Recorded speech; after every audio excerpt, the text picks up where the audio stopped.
My name is Raymond Hale, and for 31 years, I believed being a father meant showing up even when your child stopped noticing you were there. My son Ethan was getting engaged to a woman named Vanessa, and when the invitation arrived, I stared at it longer than I should have. It was elegant, gold letters, expensive paper.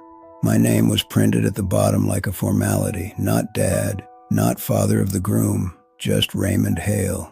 Still, I pressed my thumb over his name and smiled. My son had finally invited me to something important. I wore the navy suit Ethan once told me made me look respectable. I polished my shoes. I bought a simple silver photo frame as a gift, with a picture inside of him as a boy sitting on my shoulders at the beach. Back then, he used to call me his hero. I drove 40 minutes to the engagement venue, rehearsing what I would say. "Congratulations, son. I'm proud of you." Nothing dramatic, nothing needy. I just wanted to stand in the corner, smile, and watch him begin his life. I was 5 minutes away from discovering how little he wanted me there. The venue was a private estate outside the city. Tall gates, white flowers, valet parking. Guests in designer clothes moved through the entrance like they belonged to a different world. I parked myself because I didn't want to seem awkward handing my old car keys to a valet. I carried the gift under my arm and walked toward the entrance. That's when I noticed the security guard looking at me strangely. Not suspicious, not confused, prepared, like he had been waiting for my face. Then I saw what was taped beside the entrance. It was my photo, a printed picture of me taken years ago at Ethan's graduation. They had taped it to a blackboard beside the guest list. Across my face in thick red letters, someone had written, "Don't let him in." For a moment I couldn't breathe. People walked past me laughing, holding champagne, brushing shoulders with the sign like it was nothing. My own son's celebration had my face displayed like a warning, like I was dangerous, like I was shame. The worst part was not the sign. It was who I saw standing behind it. Through the glass doors, I saw Ethan, my son. He was wearing a perfect black suit, smiling beside Vanessa and her parents. He looked older, wealthier, polished. For 1 second, his eyes found mine. I waited for shock, shame, anger at whoever had done this. But Ethan didn't move toward me. He looked away, just like that, like I was a stranger asking for directions. Vanessa whispered something to him and he gave a small, nervous smile. That smile broke something in me. I didn't shout. I didn't knock. I made one quiet decision. I placed the silver photo frame on the ground beside the entrance. I did not ask the guard a question. I did not demand my dignity back from people who had already decided I didn't deserve it. I simply turned around and walked back to my car. Every step felt heavier than the last. Behind me, music played. People laughed.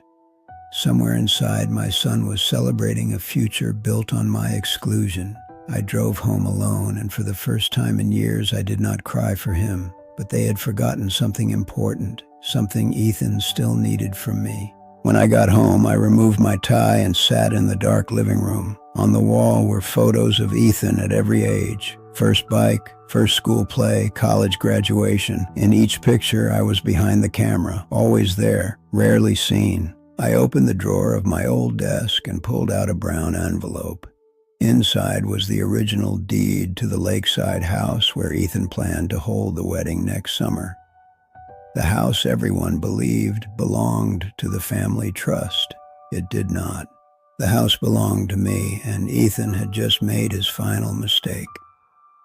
Years earlier, when my wife Margaret was dying, she asked me to protect Ethan from himself.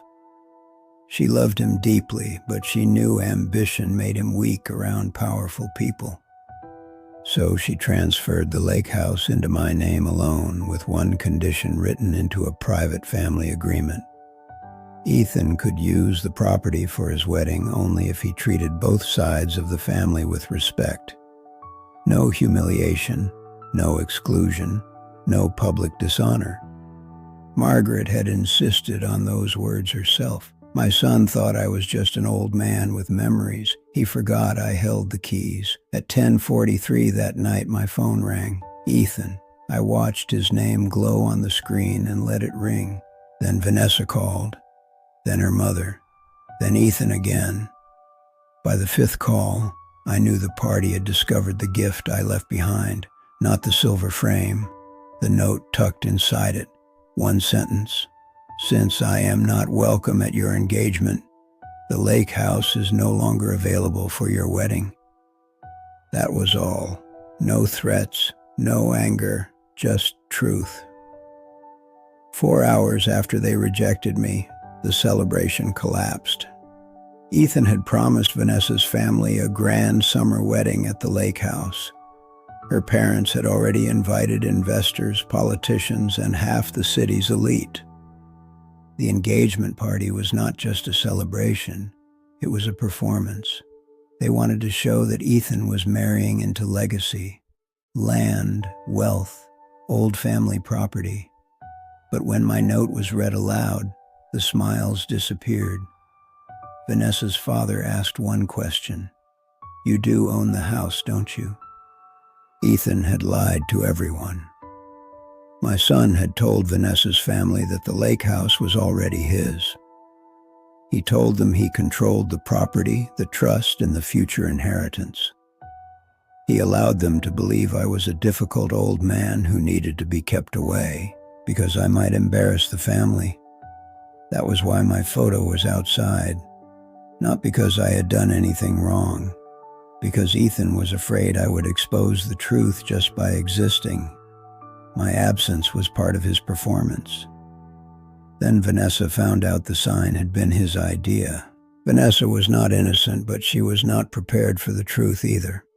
She thought Ethan's family conflict was about money, pride, and old bitterness. Then one of the event planners showed her the printed instruction sheet. At the top was Ethan's email. "Make sure security has my father's photo." Ethan had not been pressured. He had not been confused. He had planned it. My son had arranged my humiliation like part of the decoration. That was when Vanessa removed her ring. Ethan told her it was complicated. He said I had always been controlling. He said I used money to manipulate him. Vanessa asked him one simple question. "Then why did you need to lie about the house?" He had no answer. She looked at the sign with my photo still taped near the entrance, then at the ring on her finger. In front of both families, she took it off and placed it on the table. The room went silent. Ethan reached for her hand, but she stepped back. But the humiliation was only beginning. The next morning, my lawyer called Ethan, not angrily, professionally. He informed him that unauthorized use of the lake house name and address had to stop immediately. Any deposits connected to the property were Ethan's responsibility, not mine.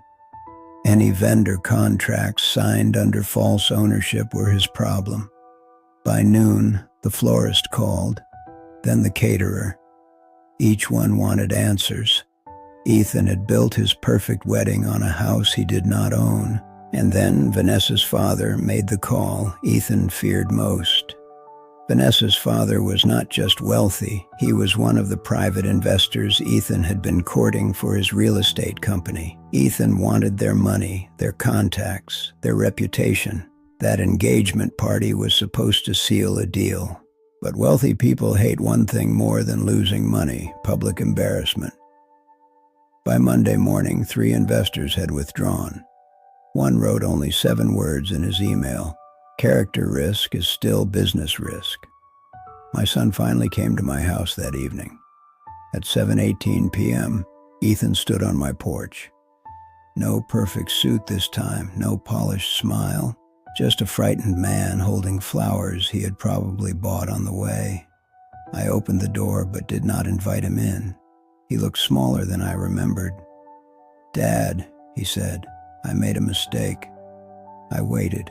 He looked down. Vanessa left. The investors pulled out. Everyone thinks I'm a liar. I nodded slowly and said, "You are not upset because you hurt me. You are upset because it cost you." Ethan swallowed hard and said, "Can you please just let us use the lake house anyway? If you do that, I can fix everything.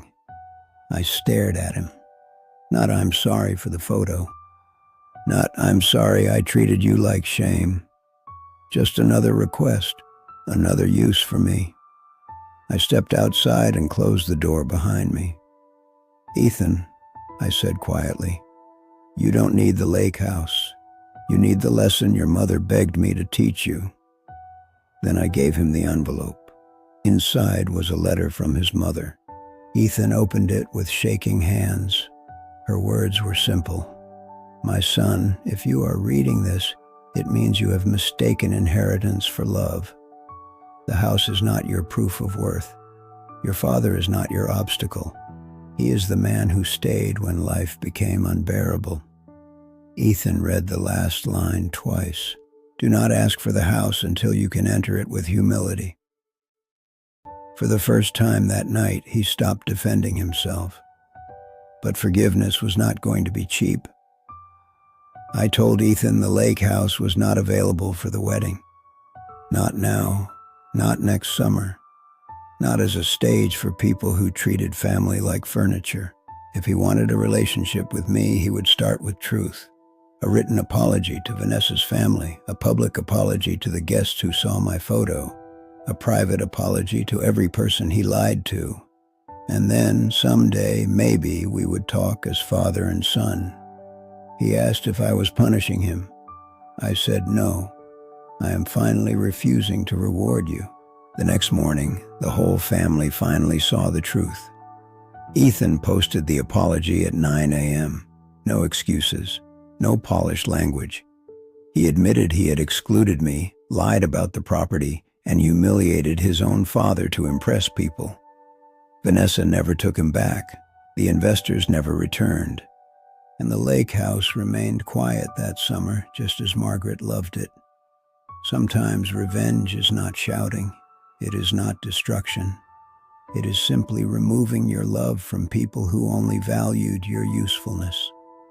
My son thought keeping me out would protect his future. Instead, the empty chair he created became the reason everyone walked away. He told them not to let me in, so I showed them who really held the door. Select now another video in our series of family and company dramas. They are all powerful stories of people coming back stronger after they have been humiliated or hurt by family members or their management. Always make sure you stay strong. Let nobody ever tell you what you are worth. You know the best. Of course.